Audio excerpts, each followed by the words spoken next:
Hola, mi nombre es Eduardo Cornegay. Vamos a revisar en esta ocasión el tema de la elasticidad. Hay varios tipos de elasticidad. Empezamos por el de precio de la demanda, al cual vamos a dedicar dos presentaciones. Esta es la primera. Nos basamos en el libro de Michael Parkin, Microeconomía.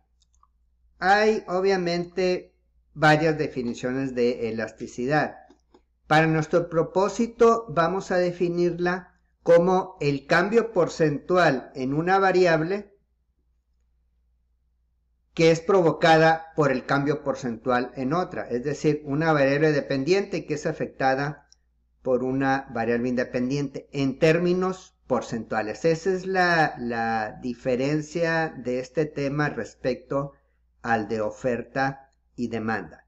En aquel vimos que si subíamos el precio, disminuía la cantidad demandada, y si bajábamos el precio, aumentaba. Aquí ya vamos a centrarnos en cambios porcentuales. Un ejemplo sería, si subimos el precio de un bien en 10%, podría disminuir 20% la cantidad demandada. Aquí ya nos cambiamos el chip, por así decirlo, a pensar en porcentajes. Y esto tiene mucho que ver con la aplicación de los cambios de precio, cuando nos conviene bajar un precio. Según la ley de la demanda, siempre nos convendría bajar un precio porque aumentaríamos la cantidad demandada, pero vamos a ver que esto no necesariamente es así. Vamos a definir, a obtener la definición, es la que viene en el libro de Parkin. Dice, es una medida sin unidades de la sensibilidad o variación de la cantidad demandada de un bien ante un cambio en su precio, manteniendo lo demás constante. Ese supuesto no lo abandonamos. ¿Cómo lo podemos representar? La elasticidad de precio de la demanda. Ahí tenemos un cambio porcentual en el precio, en el denominador, que provoca un cambio porcentual en la cantidad demandada. Los dividimos y nos da la elasticidad de precio. La elasticidad de precio no es un porcentaje, es un coeficiente. ¿Cómo la calculamos? Siempre vamos a tener dos puntos de la curva de demanda. Un punto lo vamos a anotar como precio 1, cantidad 1, y el otro punto como precio 2, cantidad 2. El problema siempre nos va a dar esos dos puntos. Luego, entre esos dos puntos, entonces, calculamos la variación entre precio 1 y precio 2, y entre cantidad 1 y cantidad 2. La denotamos con la delta, la letra griega. Y luego calculamos el precio promedio y la cantidad promedio. Sumamos precio 1 más precio 2, lo dividimos entre 2, cantidad 1, cantidad 2, lo dividimos entre 2. Esta es la fórmula. Ahí en el numerador tenemos la variación en la cantidad delta Q entre el promedio de las cantidades Q1 más Q2 entre 2. Y abajo tenemos la variación en el precio entre el precio 1 más 2 entre 2, el precio promedio. Eso nos da el coeficiente de elasticidad. Vamos a verlo aquí en un ejemplo. Vamos a decir que esta es la demanda de pizzas. Y tenemos el primer punto que es 20-50. En 20-50 vendemos se nos demandan 9 pizzas. Y a 19.50 se nos demandan 11 pizzas. Tenemos un punto original y un nuevo punto. Así lo vamos a hacer. Normalmente el punto inicial es el que está más arriba en la curva, pero podría ser al revés. El punto inicial podría ser el que está más abajo. No importa porque estamos utilizando cantidades y precios promedio. Bueno, de ahí en el precio, en la variable precio, tenemos la variación del precio es 1 y el precio promedio es 20. Sumamos 20, 50 más 19, 50, 40 entre 2, 20. Y abajo tenemos una variación de la cantidad de 2, de 9 a 11, y la cantidad promedio es 10. 9 más 11, 20 entre 2, 10.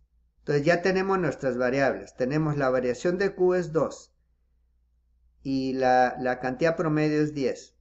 la variación de precio es 1 y el precio promedio es 20. Ahí tenemos nuevamente la fórmula y ya sustituimos. En la parte de arriba, la variación de Q entre el precio promedio va a ser variación de Q2 entre cantidad promedio 10, nos va a dar 0.2. Y el cambio porcentual en el precio es, la variación del precio es 1 y el precio promedio es 20. Entonces va a ser 0.2 entre 0.05, va a ser 4. 0.2 entre 0.05, 4.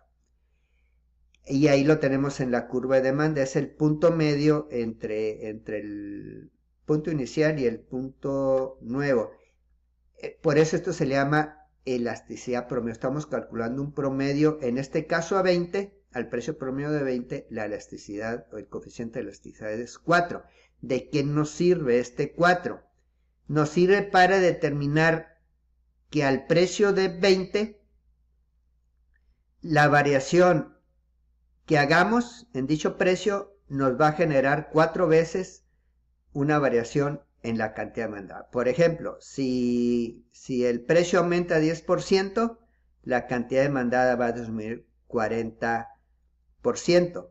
Si bajáramos el precio 20%, la cantidad demandada aumentaría 80%. Ahora, denotamos la elasticidad como 4.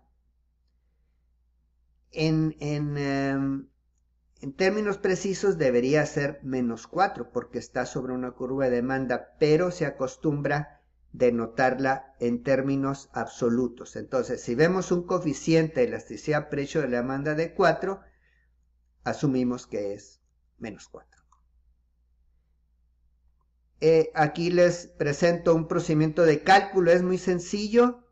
En realidad, calcular la elasticidad es sencillo, lo importante es en todo caso interpretar. ¿Cuál podría ser el procedimiento? Primero se definen los puntos cantidad 1, precio 1 y cantidades precios 2. Eso nos los van a dar en el problema. Ya que los tenemos, identificamos las variables. ¿Qué nos da Q1? ¿Qué nos da Q2? ¿Qué nos da precio 1 y precio 2? Ya identificamos las variables y las sustituimos en la fórmula y ya nos da el coeficiente de elasticidad. A otro punto muy importante, ya calculamos la elasticidad, pero fue en un punto de la curva de demanda, pero resulta que la elasticidad cambia a lo largo de la curva de demanda. Por ejemplo, ahí a 12.50 la elasticidad va a ser 1 y a 5 la elasticidad va a ser 1/4. Quiere decir que el coeficiente de elasticidad baja a medida que el precio baja y sube a medida que el precio sube. Y esto nos permite definir 3 áreas de nuestra curva de demanda. Si la elasticidad es mayor de 1, entonces decimos que tenemos una demanda elástica al precio. Si la elasticidad es 1, entonces la elasticidad es unitaria. Y si la elasticidad es menor de 1, tenemos una demanda inelástica. ¿Qué quiere decir esto? Que arriba de 1, las variaciones en la cantidad demandada van a ser muy sensibles ante las variaciones del precio. Quiere decir que si variamos el precio, la cantidad demandada va a verse afectada más que proporcionalmente a esa variación en el precio. Diríamos aquí que el consumidor, nuestro demandante, es muy sensible al precio, le afecta mucho las variaciones de precio. Debajo de 1 tenemos una demanda inelástica. Inelástica nos da la idea de que casi no se mueve. Y esto significa que las variaciones en el precio van a resultar en variaciones proporcionalmente menores en la cantidad demandada. Por ejemplo, si en el área inelástica, si bajamos el precio en 10%, nuestra cantidad demandada va a aumentar quizás nada más en 5%. Pero en el área de demanda elástica, si bajamos el precio 10%, nuestra cantidad demandada podría aumentar 20%. Tenemos entonces un área donde el consumidor es muy sensible al precio y un área donde no es sensible al precio. ¿A qué se debe esto?